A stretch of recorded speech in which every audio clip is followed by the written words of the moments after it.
धन, वैभव, सफलता और श्रम। यह कहानी बहुत समय पहले की है।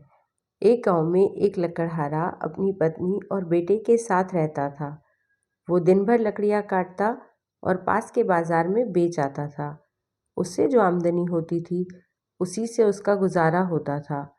एक दिन की बात है, वो अपने घर में भोजन कर रहा था। तभी दरवाजे पर किसी ने दस्तक दी। उसने अपने लड़के से दरवाज़ा खोलकर देखने के लिए कहा कि जाओ और देखो कि बाहर कौन है। लड़के ने दरवाज़ा खोला तो बाहर 4 साधु खड़े थे। उन्होंने लड़के को अपना नाम क्रमशः धन, वैभव, सफलता और श्रम बताया और कहा कि हमें बहुत भूख लगी है। लड़का दौड़कर पिताजी के पास गया और पिताजी को बताया कि बाहर 4 साधु आए हैं।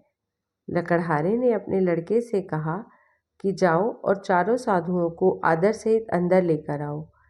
लड़का दरवाजे पर गया और चारों साधुओं को अंदर आने के लिए कहा, पर साधुओं ने एक शर्त रखते हुए कहा कि हम में से कोई एक ही अंदर जाएगा।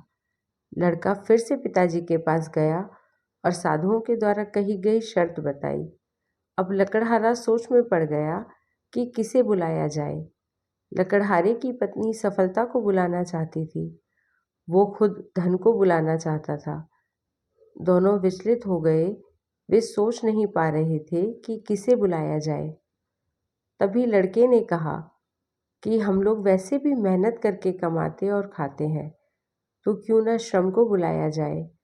लकड़हारा आखिरकार मान गया।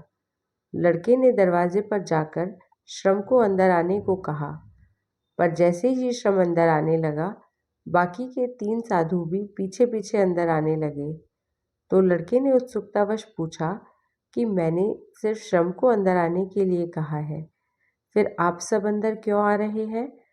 तो साधुओं ने जवाब दिया कि अगर तुम धन, वैभव और सफलता में से किसी को बुलाते तो केवल वो ही अंदर जाता, किंतु तुमने श्रम को बुलाया है, तो जहाँ श्रम होता है वहाँ धन, वैभव, सफलता हमेशा रहती है।